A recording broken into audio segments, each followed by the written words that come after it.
Welcome to the Pillar Podcast, where we put racial equity front and center. Join us as we dissect equity policy, overcoming achievement gaps, and strategies that ensure equitable learning opportunities, experiences, and outcomes for all students.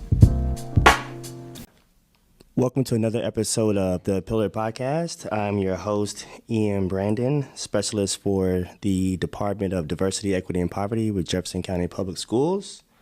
And today, I am visiting with Dr. Branch, Dr. Douglas, Mr. Hudson, and Miss Perry. I will give each of them a moment to tell us a little bit more about themselves, and then we'll jump into the events that occurred today. I'm Brittany Perry. I am the founder of my 501c3 nonprofit organization, No Limit, No Lack Incorporated. Within that, we have our Muvahood initiative, which is a program for young mothers. It started off as a small ministry in my church, shout out to Spiritfield. And a lot of us young moms just started exchanging clothes and items with each other, discovered we could really do this for other people, and that's what we did. So today, this is our third annual community giveaway, where we've taken some months to gather clothes, items, mommy-to-be things, strollers, car seats for infant ages on up to high school. Yeah, that's what I do. And I'm Dr. Rhonda Branch. I am the principal of the Lyman T. Johnson Traditional Middle School. And today we had our fall festival and we're here to discuss it. And I'm Rachel Douglas. I'm assistant principal at Johnson Middle School. This is my first year here at Johnson, and happy to share and participate in today's events. Alan Hudson, Youth Service Coordinator here at Lyman T. Johnson Middle School. This is my third year here at Johnson. Awesome. Well, thank you guys for joining me today. Excited, man. It is, the weather's been great, and the events that have occurred here has, I think, amplified the day. So, Dr. Branch, you were talking about the Fall Festival. So this is not the first year, correct? Give me a little history of the Fall Festival, how we got here, and yeah. For sure. So last year actually was my first year as principal here at Johnson. And so I know that Johnson had fall festivals in the past, even before I became the principal here, because my niece and nephew went to school here and I've attended previous fall festivals. I think that since I've been here, I was able to be a witness to the work that Mr. Hudson did last year. And, each year we want to take the opportunity, my staff and I, to be able to look at how things go when we have programming and find out what we can do to improve whatever the programming is. And so this year, with working with my staff and Mr. Hudson and his staff, Mr. Hudson brought to me the opportunity to partner with Muvahood organization, and it turned out to be a fantastic day. Awesome. So, Mr. Hudson, your role here as Youth Service Coordinator, you deal with families and community probably on a daily basis more than anyone, I would assume, correct? Yes. So talk to us a little bit about how the connection between your community work, family work, how did you get introduced to Ms. Perry with the Motherhood? Yes. She actually presented the Muvahood movement and their free toys and clothes giveaway to me right after school had started. She kind of gave me like a package, emailed it to me, information of last year's event and how things took place, kind of our pitch to me. And I took it to my principal. We all met, kind of discussed logistics of it and how we could partner and collaborate and put our community fall festival together, as well as her toys and clothes giveaway. And it came together great today. So what would you say, what was the motivating factor, right? Because this partnership is different from last year's Falls Festival. So where did you see the benefits in adding a community event like this? The ability to just bring more people to the school, opening our doors more to the community. I just thought that it would only add to our Fall Festival, our community event that we were trying to implement. Yeah. So, I mean, to me, it sounds like what we talk about, I feel like on a daily basis in DEP, is a sense of belonging, right? And this question is more so for our principal and AP, but how do you see the events today, right? How do you think that's going to impact sense of belonging, not only in the students, but with the families as well? One of the things that we like to do here at LJTMS is partner with the community because of where we sit geographically in the community. It is super important to be able to give back to the community. We're right here in like almost between Parkland, and then you've got Park Duval, and then we're right here by Algonquin. And so all of those, places have people that have needs. And because we're right in the middle, we should be able to give back to all of those different places, especially if there's something that Johnson can provide that they can't get anywhere else that is close to where they are. I agree. A lot of what I do is connecting community with resources, connecting students with, or bigger than just connecting, like providing that exposure. Sure. Right? And I think that's something you're pushing into is access and opportunity. Sure. That's something we're big on. Obviously within the district. Speaking on partnership, access, and opportunity, can you talk about some of the vendors or partners that participated in today's event? Well, this is Ms. Douglas. So Muvahood reached out, and I know personally how Muvahood has done things in other areas of town. So I thought this was a great way for them to connect with Johnson because the mission is the same, a shared mission. And the thing that was great to me that I saw today was people that are Johnson family members and people that are not Johnson family members being able to come to the same place, get the same things, enjoy the same benefits, and it was a fun day. So our Johnson students were actually surprised and happy and smiling and walking around enjoying each other and learning about new opportunities in the community. So I think that was a great way to come together. In addition to that, we had the Men Equality Group, which is connected with Omega Psi Phi. And so they were here talking about programs that they're going to be bringing into the school. There was the Imagine Library that was here, and that had a specific connection to me, and I saw multiple people talking with them. So they were discussing a program where parents or guardians could sign up to have their 0 to 5-year-old receive a book in the mail every month. And, in JCPS, and particularly here at Johnson, one of the things that we are really trying to do is push literacy. It's across the district, but particularly at Johnson. And we're always looking for ways to push out literacy.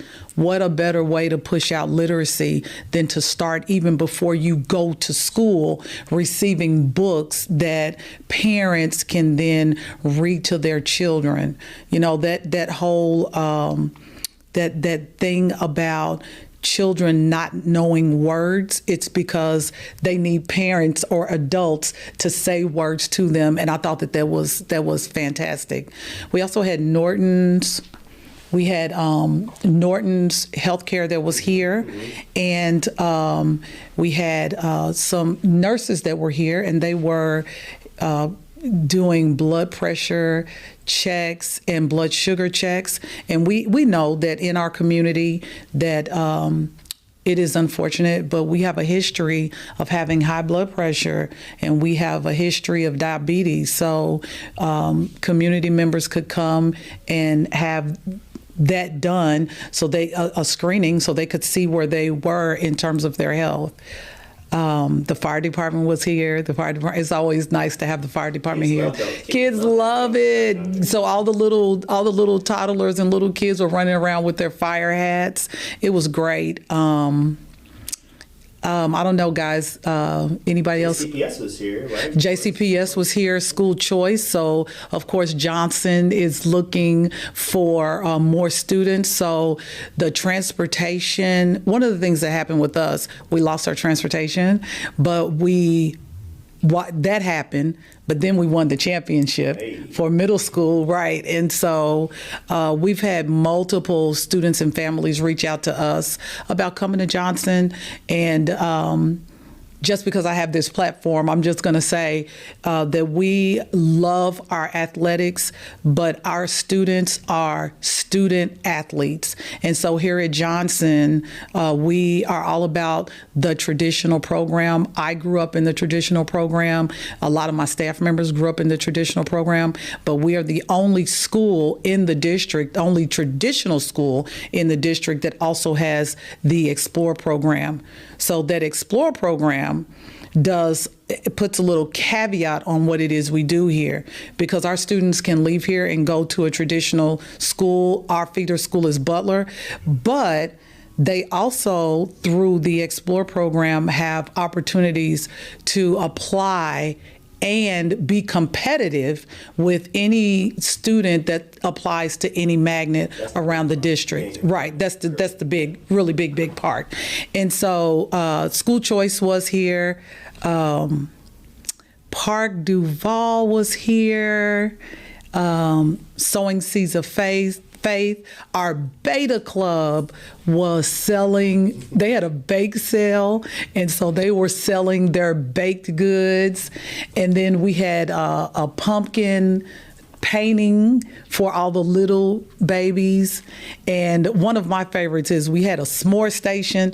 Mr. Hudson, he hooked that up because the s'mores were. I gotta give a shout out. Yes. Human Neighborhood Place provided the supplies for the s'mores, so she came through.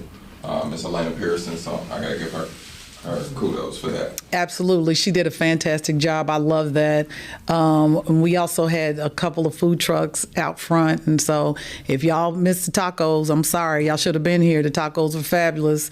And then we had another food truck out there. Blondies. Yeah. So we had another food truck. So there are a lot of amazing things going on here at Johnson today. Awesome. Yeah. Kudos, Mr. Hudson. Yeah, Mr. Hudson, he did the thing. He kills it. I want to swing back to Mr. Hudson real quick, and then Ms. Perry. So in your role, obviously interacting with the entire school community, what are some of the consistent needs that you see from or of your students and of the families that the school serves? One of the consistent, she mentioned it, but mental quality programming like that in our building, mentors coming in our building and interacting with our students so they can just learn life skills through these programs that come in. So mental quality, Alpha Academy, Miss Renee's Just Between Teens. These groups are highly sought after. Our students want to participate in them, and we see real leadership skills develop in those students once they get involved in those. Yeah, I would say you mentioned the Beta Club was here. I spent a couple minutes talking to some of those members. some awesome kids. Yeah, our students are fabulous. Some awesome kids. We are probably one of the best kept secrets in JCPS. Our students are fabulous. They want to come to school. They want to be involved. They want to serve the community. They're great. Yeah, serving. So this was I'm going to combine some of their responses to my questions. So they said, we saw a bunch of families with smiles.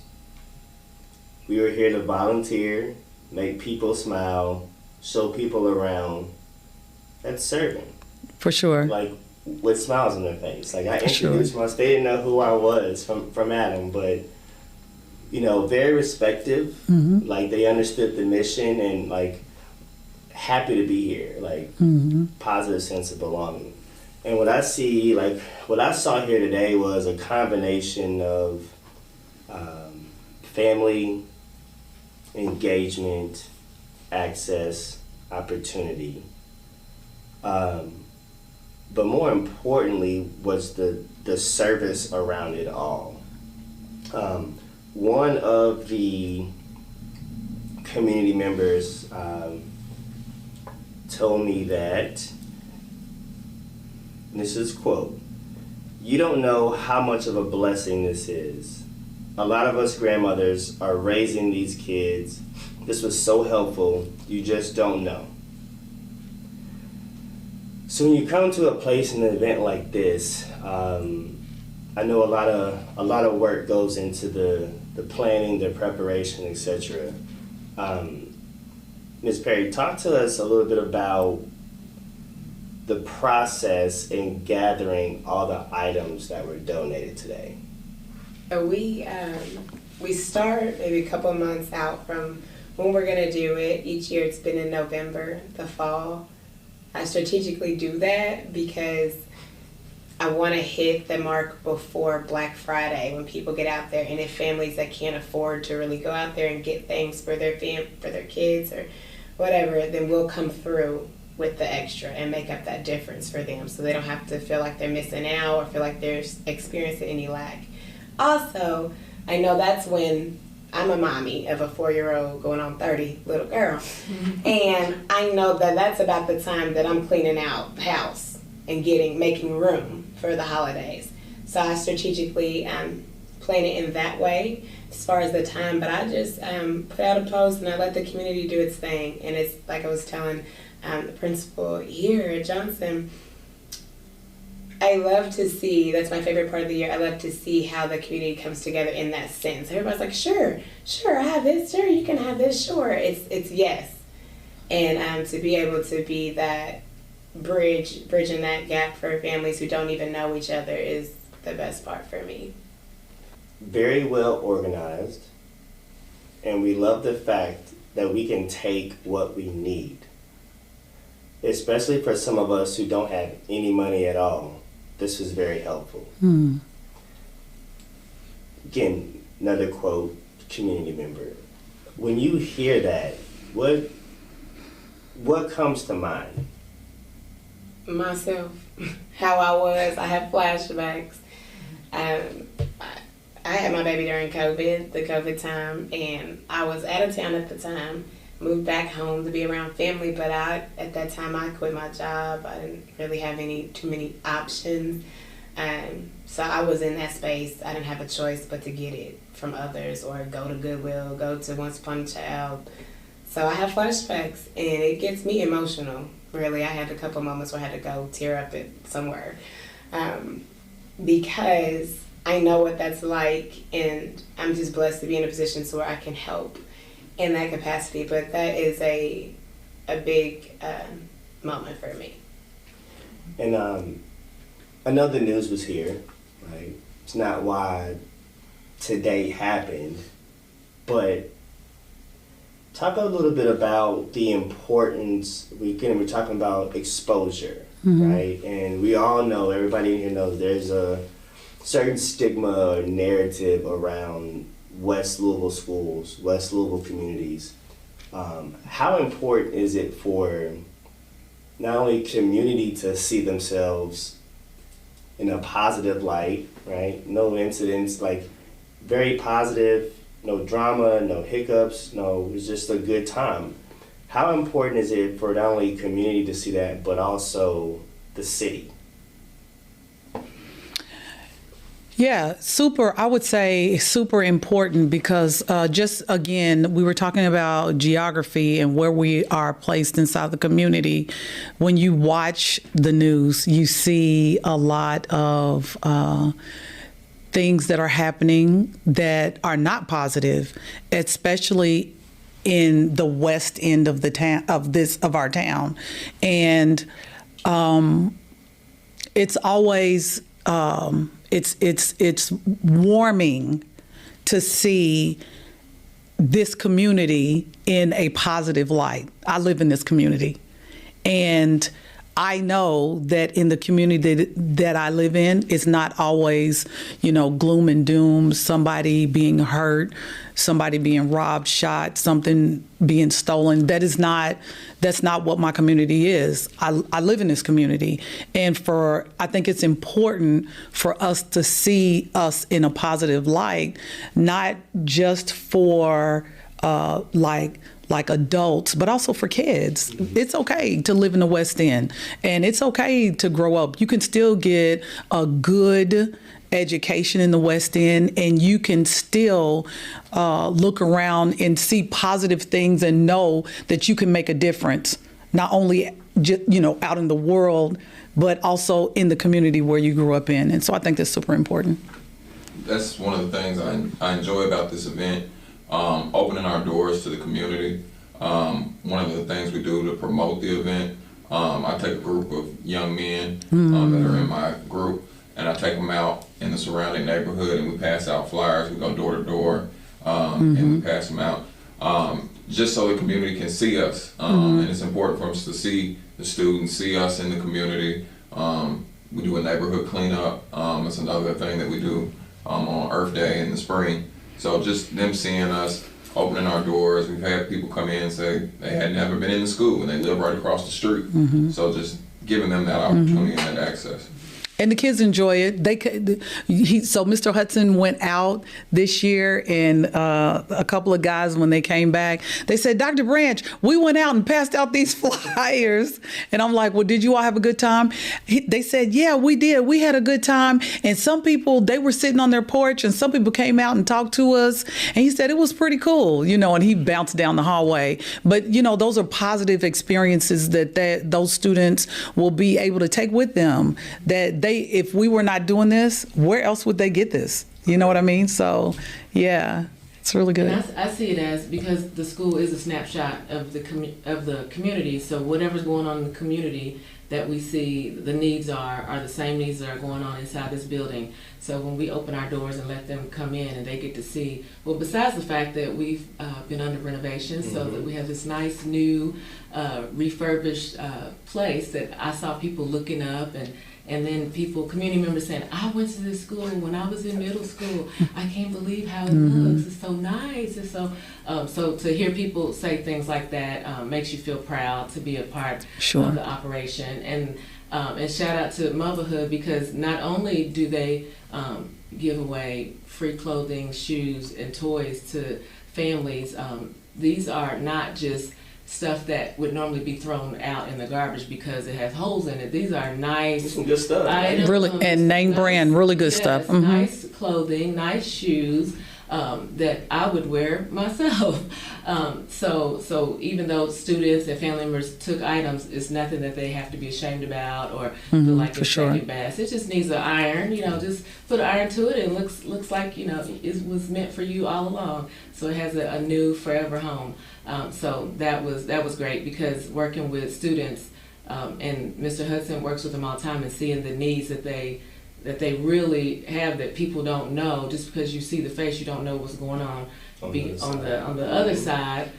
So giving them the opportunity to be able to kind of level the playing field more, because there are kids, and all kids deserve the opportunity to be a have, and not just stay in the have-not area. So thank you, Miss Perry and Mr. Hudson. What a great collaboration. Yeah, and I was going to chime in really quick, because another thing that we were able to do this year that we've not been able to do in the past, thanks to the Hope Bus, they were able to come out and donate some fresh produce, groceries that the families could take, diapers, tons and tons of diapers. So that was another element that we were able to have this year that made it awesome. And I will say, another family that was out here with us in the baby room was saying, I live down the street and I've never been in here. I didn't know we could come in. It's beautiful in here. Anytime they have anything at Johnson, I want to be here. Because her daughter, due to the transportation, goes to school somewhere far and she can't really get to that school for the resources. But if it's here, she said, I'm here every time they open these doors. I'm going to be here. And I've heard that a few times today. Fabulous. I love that because I do after school programming and community events, obviously, but one thing that I find difficulty in and with is the parent guardian side of the engagement. Like, I think there's not right, wrong, or indifferent. It is what it is. Like, we have a lot of our community members don't stay around, right? We'll drop off, may have to go to job number 2 or go pick up, child number 2 or 3. Like, it's hard to get parent and guardians to stay and be engaged, right? And I think one of the opportunities to support that is wraparound services. For sure. And I think that's exactly what we're seeing here. Like, when you have opportunities that benefit both student and parent or guardian, it brings it full circle. I think, in my experience, is the parents are more engaged, or parents and guardians are more engaged. They're more in tune with what's going on. And I think it kind of allows the student to let their shoulders down a little bit more, right? Like, today, I think the majority of people aren't thinking about their problems. You know, you're either having a good time or you're getting a need met. And I don't know, that's beautiful on a Saturday. Right? It is. Brittany, will you talk about, do you have any upcoming events for the Motherhood or anything else you're doing in the community? Yeah, so actually in a couple of weeks, on Wednesday, November 27th, that's the day before Thanksgiving, she's a new Resident Council Asia Cotton in the Park Hill community. They're having their first annual community fall event for the Park Hill residents. So Muvahood will be set up there. We're actually going to purchase some new bikes to give away there, and some more clothes items, meeting more needs. Yes, we have an upcoming event. This will be our 3rd family engagement event of the year. It is titled Community Connections with the Jaguars, which is our rebranded literacy night. We're partnering with the JB Enrichment Center, and it's going to be kind of like a open forum, where we'll have community partners with a focus on literacy from the Louisville Free Public Library, authors, local authors, and they'll have each table set up, and our guests that night will be able to go around and have like a speed dating format with them and kind of conversate and do that. So everyone will get a different experience. We plan on trying to feed them that night to kind of bring them on in. And that's one of our next big events. So it'll be on Thursday, December 5th, from 6 to 7:30. So this is just in. I asked the one that was manning the check-in table, and they said there were 150 families that were served today. Wow. Now that's not people, individuals, that's family. So, yeah, so one of the things that we tried to do was make it really easy for families to check in with us. And so we had 2 kiosks and we had some QR codes so that if the kiosks were full, then we could use a QR code. But what we found out after people started coming in was that if people were using the kiosk at the same time, that it was knocking one of them out. So that 150 number was probably considerably more than that because until we figured that out, which was like an hour in, we had to take away one of the kiosks to make sure that it was working properly. So I just wanted to make sure that was clear. There were more people here than that. Yeah. That's a good problem to have. Sure. Sure. It's a good problem to have, and not just the couple. I mean, 150. That seems a little light. I know. It was more than that. I had eyes on more families than that. Sure. One thing I did notice was the variation in families. Right? We all know. I mean, we're a very diverse district, minority majority. But I mean, we had I don't know. I can recall at least 4 or 5 different ethnicities. Sure. Can you talk a little bit about the demographic of your school community and ways that you are actively being inclusive? Mm-hmm.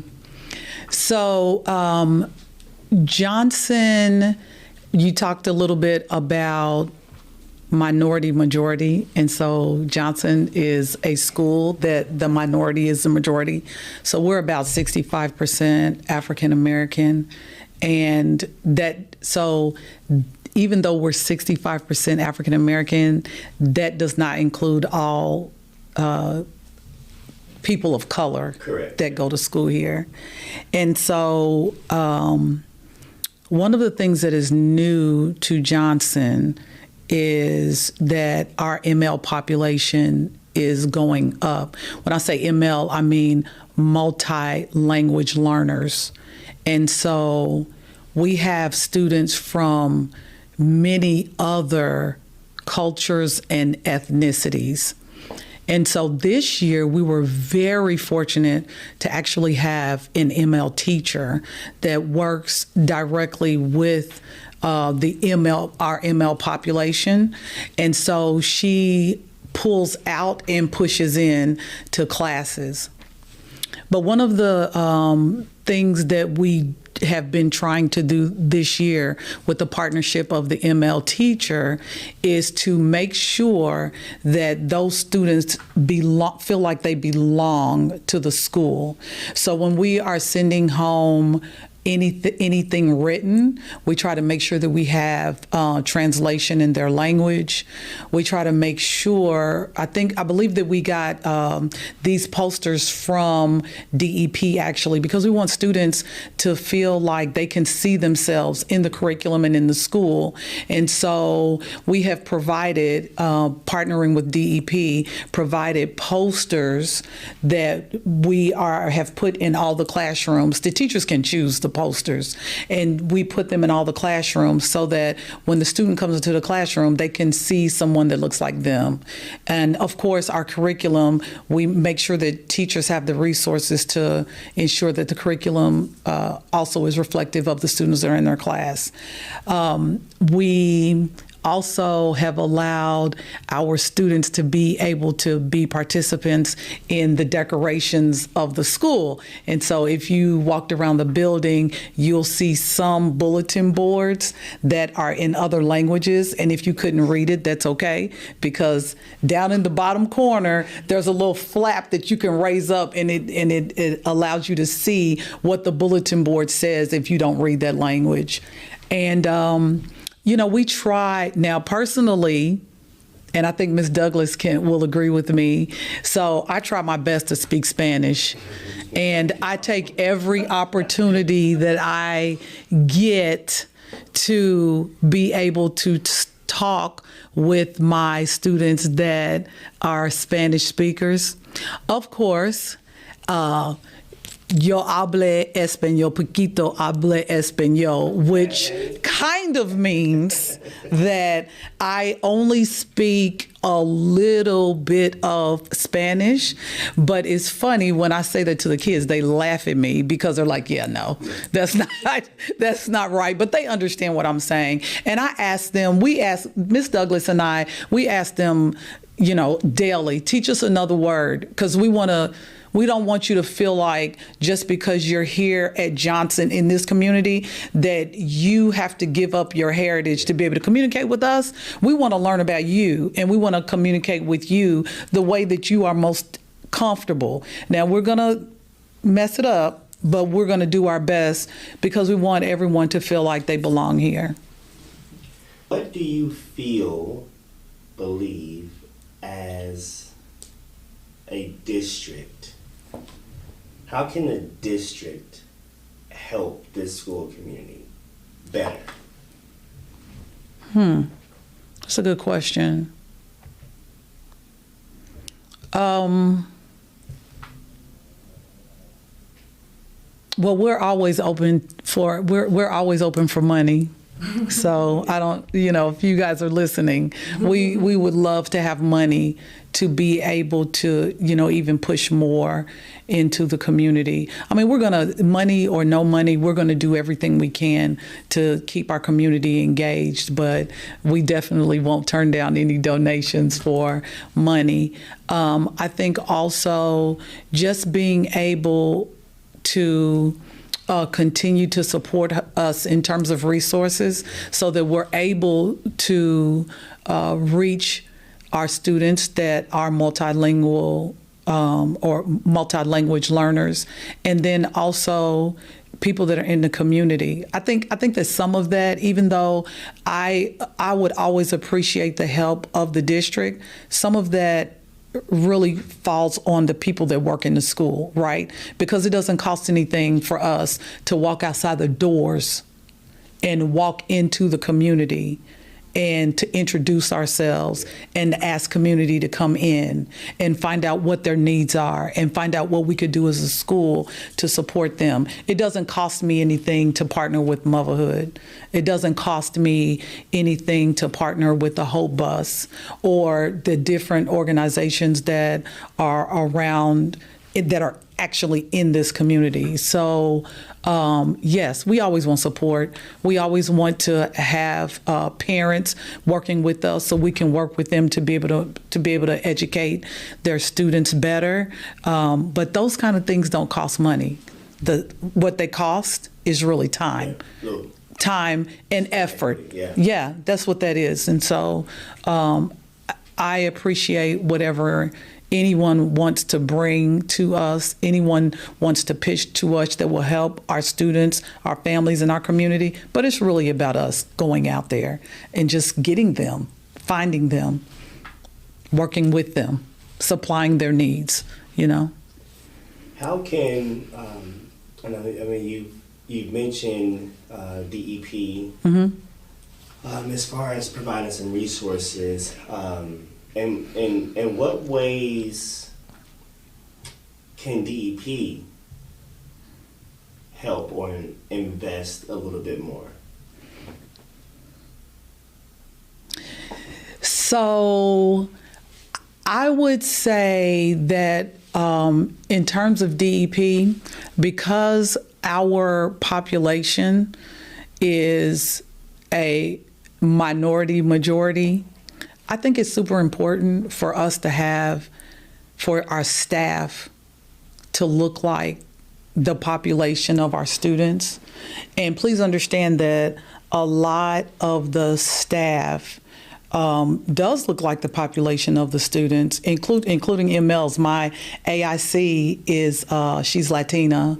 And, the only thing is, if Miss Merced, if you're listening, I still want that word wall because I'm really serious about the word wall. Learning Spanish.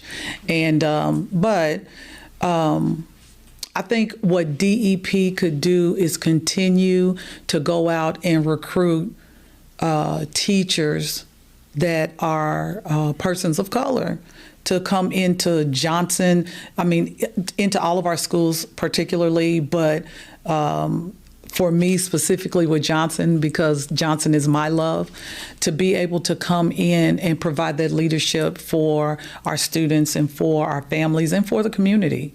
You know, if we can continue to do that and bring as many people that have the same passion for giving, for helping, for providing, I think that would be fantastic, particularly for Johnson. Yeah. One thing we thank you. You're think welcome. That's definitely on our short and long term agenda. Mm-hmm. One of the things we continue to push and fight for is the work of DEP being bought in by the entire district. Mm-hmm. Right? It's not a lift solely for DEP, and not to say any other divisions aren't bought in, but when we continue to just talk about the accountability measures and the more we could do, right? From recruitment to retention, Sure. District level sense of belonging, all of it. But yeah, today was great. I really appreciate you guys giving us some time and talking about the event. I want to leave the last couple minutes to let you all give a final thought, comment, word, event, promotion, whatever you got. I just want to say, I'm going to throw out a little shout out to just everybody gathered around this table and everybody, the whole Johnson team. We've been hitting meeting after meeting with Mr. Allen, Mr. Hudson, as they say. I'm just grateful and I'm thankful. I'm proud every time of the community and our partnerships that grow and that build, not just with Johnson, but other organizations that we had today. And the way the city comes together every time for each other. And you get on the news, you hear such negative things, or we always hearing negativity. That's easy to find negativity, but when we can come together and focus on the positive and be positive together, that just makes it all worth it. So I'm proud of everyone in the way the city came together. I'm grateful and I'm thankful. And as always, the Muvahood is here for the community. Thank you guys. Thank you, Johnson. Yep. I'll shout out as well, just everybody, especially Dr. Branch. When she came here last year, she's like, I want to do a fall festival. When she accepted the job, I think it was you came in like September. Late September. She's like, I want to do a fall festival. I'm like, oh, okay. And like, we roll with it. Year two, partnering with Brittany has been great. I think it grew. I think we elevated it, as they like to say. It got better this year. I think we, some of the processes got a little bit better. And so it really all came together. I thank my advisory council for helping, Ms. Linton, Ms. Bowman, our former PTSA lady, Ms. Harris, chipped in as well. Resources that Brittany brought together and brought to the table. So it was all around a great day. A lot of work we put into it. So I just appreciate everybody for their help with it and being able to pull this off. I would just like to say, as we wrap up, that I think Johnson is a hidden secret right here in the heart of the West End. And I've been to lots of other areas of town, worked in other schools, and I understand how important it is to give our kids and our community exposure, because they can't be it if they can't see it. So opportunities like this to kind of level the playing field and let them know that you can have these things and you can participate in other things, and you can still have fun, because they were having fun down on the other end. With the cakewalk and the pumpkin painting and the inflatables and the music And the s'mores. and the swag and all the things that students said, oh, I would definitely come to this again. I would definitely do this again. This was fun. And getting to see them in leadership roles, the students working and being able to even learn how to use Google Translate. for non-English speaking families. So I think that was the first experience for them. Yeah, Johnson is that hidden secret in this corner of the West. So hopefully the community can come in more, the school can go out more, because we have the same mission. Last thing I'll say is you should be getting contacted by some members of the Beta Club, because I informed them on the student version of the Pillar that will be coming out in a couple weeks. So they have already signed up to do the student podcast. So I told them to remind you to remind me that I need to get out here. Right. So that should be on the horizon. So shout out to Jamil. Jamil D and Jamil T. They made sure I put that in there. Janessa or Janisa? Janisa and Erica. Yes, shout out to them. Yeah, they're great. So hopefully you have them on in a couple weeks, and I'll be back out.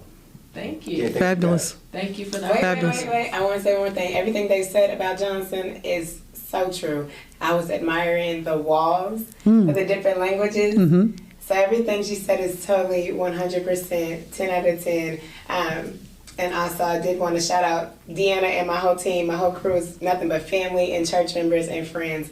I love them dearly. They put in a lot of sweat equity. And also, we did have some bilingual people. And one of my friends, she's heavy on that. And so she was going in fluent, okay, getting them together. So shout out to my team. Thank you so much. And the only thing that I would like to say is I want to just thank everyone for just coming out. Thank everyone for listening to the podcast. And one of the things that I say every day to the kids is here at LJTMS, we do everything in every way, every day, the Jag way. And so thank you all. One pride. One roar.